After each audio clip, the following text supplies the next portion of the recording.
Mesdames et messieurs, bonsoir et bienvenue dans cette nouvelle édition de l'information. En tête de l'actualité ce soir, le chef de l'État Faure Sozimna Gnassingbé promet de protéger la population togolaise face aux incursions des terroristes dans le nord du pays. D'autres détails dans ce journal. Aussi, le programme des cantines scolaires lancé en 2017 et piloté par l'Agence nationale d'appui au développement à la base ANADEB sera confié aux collectivités territoriales. Nous y reviendrons. À l'international, une nouvelle majeure en provenance du Mali. 8 ans après sa signature, l'accord de paix d'Alger a été officiellement annulé par les autorités militaires de transition au Mali. Cette annonce a été faite par le porte-parole de la junte, le colonel Abdoulaye Maïga, sur la chaîne de la télévision nationale. D'autres précisions dans un instant. Puis nous nous intéresserons à l'ouverture de l'examen par la Cour internationale de justice des accusations de génocide portées par l'Afrique du Sud contre Israël. Malgré l'absence d'un cessez-le-feu à Gaza, la Cour d'appel appelle Israël à intensifier ses efforts pour protéger les civils. On y revient. Voici donc tout pour le menu de ce soir. Restez avec nous.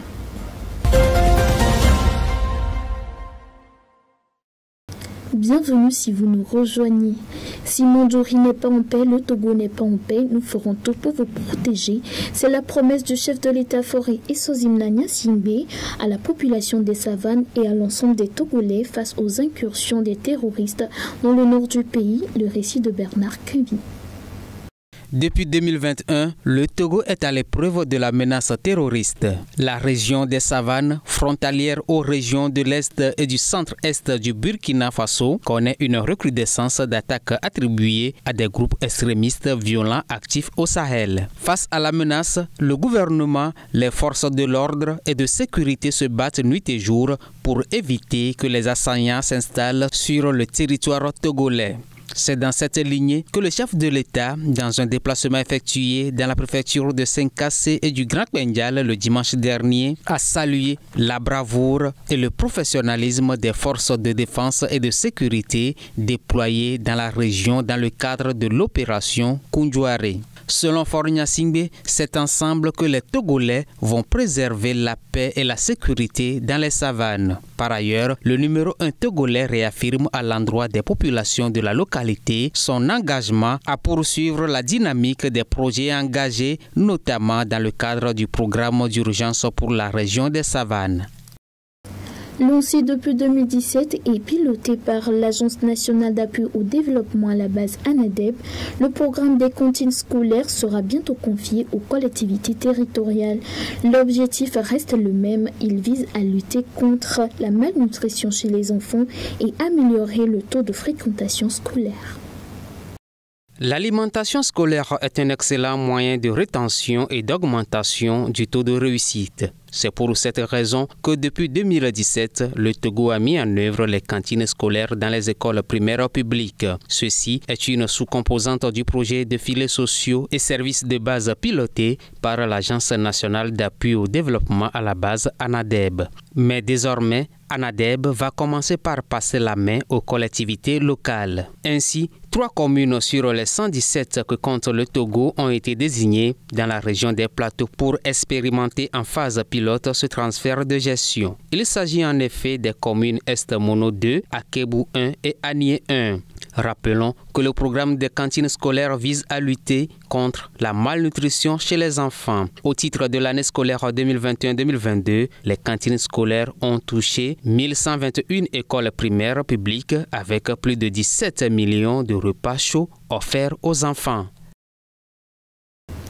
Près d'1 million de personnes ont bénéficié de l'action sociale au Togo. Selon le ministère en charge, la région de la Kara a été la plus touchée. La région maritime et le Grand Lomé ont été les moins assistés au cours de l'année 2023. Le constat de Kofi Clégué. C'est près d'1 million de citoyens qui sont assistés par le ministère de l'Action sociale, de la promotion de la femme et de l'alphabétisation. Ces citoyens ciblés viennent en grande majorité de la région de la Kara. Plus de 2000 personnes ont été atteintes par les actions sociales. Les personnes ciblées sont des personnes âgées, des handicapés, des malades indigents, des victimes de catastrophes, des déplacés internes et des réfugiés. Les actions sociales ont été aussi tournées vers la protection des droits des enfants. Les actions sociales englobent aussi l'alphabétisation et l'autonomisation des femmes. Ainsi, pour le compte de l'année 2023, le taux de réalisation physique des actions sociales se chiffre à 74,88% et celui de la réalisation financière est à 88%. En matière de finances, les actions sociales ont coûté près de 2 milliards du budget de l'État. Quant aux partenaires, un appui de près de 500 millions a été fait au ministère pour soutenir ces actions. Selon le ministère en charge de l'action sociale, 96,57%, c'est le taux de consommation de son budget 2023, les charges du personnel y comprises. Le Togo lance son projet en partenariat avec les programmes des Nations Unies pour le développement afin de lutter contre la perte de 24 000 hectares de terre. Ce dernier vise à restaurer 59 000 hectares et impacter positivement plus de 128 000 bénéficiaires dont la majorité sont des femmes. Les précisions d'Harold Atomensan. Au Togo, l'on observe une perte annuelle d'environ 24 000 hectares de terre, ce qui équivaut à 4% du territoire national. Cette perte est attribuée à la pression démographique, au feu de végétation et à l'utilisation intensive de pesticides. Face à cette crise, le gouvernement togolais, en partenariat avec le Programme des Nations Unies pour le développement PNUD, a lancé le projet de gestion durable des terres et des écosystèmes semi-arides. Officiellement initié le 4 août 2022, ce projet de 5 ans, cofinancé à hauteur de 8 600 000 $ par le Fonds pour l'environnement mondial, le PNUD et l'État togolais, vise à restaurer 59 000 hectares de terres dégradées dans les régions de la Kara et des savanes. Ce projet soutient les coopératives agricoles en fournissant du matériel et des formations via le programme annuel de reboisement qui vise à planter 14 millions d'arbres sur 11 000 hectares entre juin 2023 et juin 2024. Le projet comprend 4 composantes majeures dont le renforcement des capacités politiques, la gestion durable des terres et des forêts, l'amélioration des conditions de vie et la gestion des connaissances orientées vers l'égalité des genres. La restauration des terres dégradées revêt une importance capitale. Non seulement elle combat le changement climatique en stockant d'importantes quantités de carbone, mais elle contribue également à atteindre l'objectif de développement durable en neutralisant la dégradation des terres. Ce projet prévoit également d'impacter positivement plus de 128 000 bénéficiaires dont 60% sont des femmes, en améliorant leurs moyens de subsistance. La page internationale à présent, 8 ans après sa signature, les autorités de transition militaire au Mali ont mis fin à l'accord d'Alger. Le pouvoir militaire en place à Bamako a annoncé la fin avec effet immédiat de l'accord de paix d'Alger signé entre l'État malien et les groupes rebelles indépendantistes dans le nord du pays. Cette décision a été annoncée à la télévision d'État par le porte-parole de la junte, le colonel Abdoulaye Maïga. L'Algérie qui a abrité les négociations pour cet accord a regretté cette décision et a affirmé n'avoir jamais failli à travailler à la mise en œuvre de l'accord pour la paix et la réconciliation au Mali. Reportage. L'Algérie dit avoir pris connaissance avec beaucoup de regrets de la décision du Mali de mettre fin avec effet immédiat à l'accord d'Alger signé en 2015 avec les groupes indépendantistes du nord du pays. L'accord, qui était considéré comme vital pour la stabilisation du Mali, a été un point de discorde ces dernières années. La junte a invoqué le changement de posture de certains groupes signataires et les actes d'hostilité et d'instrumentalisation de l'accord par les autorités algériennes pour justifier cette rupture. Bamako accuse également l'Algérie d'abriter les bureaux de certains groupes signataires qui se sont transformés en acteurs terroristes. Alger, de son côté, soutient qu'il n'a jamais failli à travailler à la mise en œuvre de l'accord pour la paix et la réconciliation au Mali avec sincérité, bonne foi, solidarité indéfectible envers le Mali frère. Fin de citation. La fin de l'accord d'Alger s'inscrit dans une série de ruptures initiées par les militaires qui ont pris le pouvoir en 2020. La junte a rompu des liens de longue date avec la France et ses partenaires européens, s'est tournée vers la Russie et a obligé la MINUSMA à partir. Puis l'annonce de cette décision a suscité des réactions, que ce soit à Bamako ou à Alger. Regardons plutôt. Le Mali, c'est un bonheur pour nous. C'est ce qu'on cherchait. C'est pas cet accord-là, c'est pas un accord. Parce que quand cet accord-là, on signait, on avait le dos au mur. On n'avait pas les moyens. Oui, mais moi, je dirais même que les autorités maliennes, particulièrement et la transition, ont pris du retard seule une autorité transitoire peut prendre des décisions difficiles de ce genre. Alors donc si c'est par exemple un parti politique qui est au pouvoir, il va regarder beaucoup de considérations avant de prendre une telle décision. Et cet accord-là était fait à dessein, c'était pour diviser le Mali sans dire le mot diviser. Cet accord qui existe depuis plusieurs années.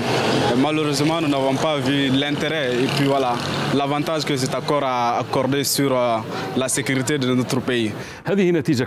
Il y a des pays tiers qui essaient depuis un moment d'intervenir au Mali et de perturber la situation là-bas. Cela a poussé Bamako à annoncer la fin de l'accord d'Alger avec des justifications peu convaincantes, en accusant l'Algérie de recevoir les rebelles, alors que ces personnes sont partie prenante de l'accord d'Alger.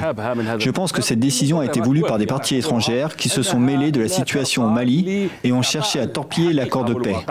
L'Algérie a toujours cherché à ramener la paix dans ce pays voisin, pour sécuriser sa frontière et pour éviter que le nord du Mali ne soit une zone de turbulence, tout en cherchant à aider ce pays voisin dans sa quête de développement.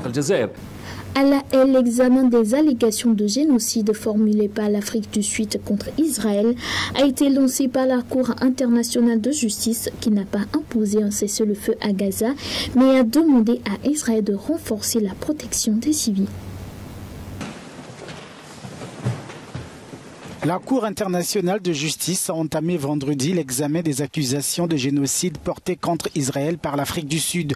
Si elle n'a pas ordonné de cesser le feu à Gaza comme réclamé par Pretoria, la plus haute juridiction de l'ONU a demandé à Israël de prendre davantage de mesures protégeant les civils. La Cour conclut qu'elle est prima facie compétente en vertu de l'article 9 de la Convention. Compte tenu de cette conclusion, elle estime qu'elle ne peut accéder à la demande d'Israël de rayer l'affaire du rôle général. Deux juges se sont opposés aux mesures temporaires réclamées par l'Afrique du Sud, dont une ougandaise. L'examen de sa plainte constitue déjà un motif de satisfaction pour Pretoria.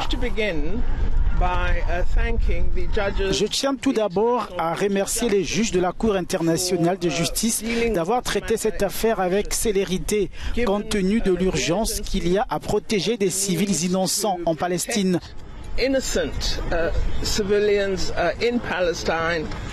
Et à faire en sorte que le préjudice que l'Afrique du Sud a évoqué dans l'affaire soit pris en compte et que les vies des gens soient sauvées.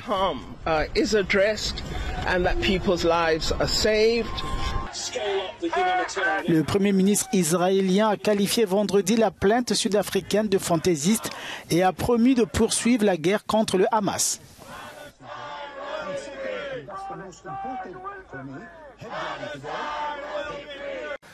L'accusation de génocide portée contre Israël n'est pas seulement fausse, elle est scandaleuse. Et les personnes décentes du monde entier devraient la rejeter.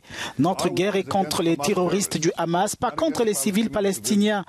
Nous continuerons à faciliter l'aide humanitaire et à faire tout ce qui est en notre pouvoir pour mettre les civils à l'abri du danger. Même si le Hamas utilise des civils comme boucliers humains, nous continuerons à faire ce qui est nécessaire pour défendre notre pays et notre peuple. C'est le 29 décembre que l'Afrique du Sud avait déposé une plainte de 84 pages contre Israël auprès de la Haute Cour de l'ONU. Suite à cette décision de la Cour internationale de justice, le président Cyril Ramaphosa a souligné l'importance de cette décision pour la justice des Palestiniens et a appelé à des efforts renouvelés pour un cessez-le-feu. Reportage. Le président sud-africain Cyril Ramaphosa a déclaré que les crimes présumés d'Israël à l'encontre des Palestiniens de Gaza ont été mis à nu dans l'arrêt rendu vendredi par la Cour internationale de justice. Le tribunal a statué dans une ordonnance qu'Israël devait faire tout ce qui était en son pouvoir pour prévenir tout acte de génocide dans le cadre de son offensive à Gaza. Et il s'agit d'une première étape importante dans notre quête de justice pour la population de Gaza. Certains nous ont dit que nous devrions nous occuper de nos propres affaires et ne pas nous impliquer dans les affaires des autres pays. D'autres ont dit que ce n'était pas notre rôle, et pourtant, c'est bien notre rôle en tant que peuple qui connaît trop bien la douleur de la dépossession, de la discrimination et de la violence parrainée par l'État. discrimination, state-sponsored violence. La Cour n'a pas ordonné le cessez-le-feu comme l'Afrique du Sud le souhaitait, mais M. Ramaphosa a rappelé que c'était nécessaire afin de permettre des négociations pour qu'Israël et la Palestine puissent exister l'un à côté de l'autre. Nous sommes fermement convaincus qu'à la suite de ce jugement, des efforts plus concertés devraient être déployés en vue d'un cessez-le-feu et que des négociations devraient être entamées pour parvenir à une solution permanente fondée sur la coexistence de deux États pour permettre à Israël et à la Palestine de vivre côte à côte en tant qu'États indépendants. Des groupes de défense de droits en Israël, à l'étranger, ainsi que les Palestiniens ont accusé Israël et son occupation de la Cisjordanie, qui dure depuis 56 ans, de se transformer en un système d'apartheid. En France, le Conseil constitutionnel a censuré des articles de la loi pour contrôler l'immigration récemment votés par le Parlement. Ce rejet par le Conseil constitutionnel a suscité des réactions mitigées au sein de la population. Les détails. Des réactions en France après le rejet jeudi par la Cour constitutionnelle de certains articles de la loi sur l'immigration. Alors que le texte était déjà vivement critiqué, les sages ont rétoqué tout ou partie de 32 des 86 articles de la loi, estimant qu'ils étaient contraires à la Constitution et aux valeurs républicaines. L'opposition salue un premier pas. C'est une première victoire, incontestablement. Le pire a été évité, j'allais dire. C'est-à-dire tous les articles les plus anticonstitutionnels et donc les moins républicains ont été enlevés. Tout ce qui faisait un lien entre l'immigration et la remise en question du droit du sol, du code de la nationalité, tout ce qui instaurait une préférence nationale, tout ce qui puisait dans le coin de l'extrême droite a été enlevé. Maintenant, ça c'est une première victoire. Les gens qui l'auraient subi peuvent être soulagés. Parmi les points rejetés figure ce rendant difficile le regroupement familial et limitant l'accès à la protection sociale. Mais pour beaucoup, c'est toute la loi qu'il faut remettre en cause. On savait qu'il allait juste retoquer quelques articles et le reste, c'est qu'il allait faire passer. Nous, notre vrai problème, c'est l'ensemble de la loi. Parce que cette loi, elle est basée sur les idées de l'extrême droite. Elle reprend toutes les idées de l'extrême droite. L'année dernière, 2023, 3 personnes sont mortes. Les manifestants accusent le gouvernement français d'avoir cédé aux pressions du Rassemblement national pour faire passer la loi au Parlement et exhortent Emmanuel Macron à ne pas la promulguer. C'est ainsi que se referme cette édition. Merci à vous de l'avoir suivi. Rendez-vous demain avec Claire Cagneau pour notre tour de l'actualité. Le programme se poursuit sur la 7, la télé plus proche de vous.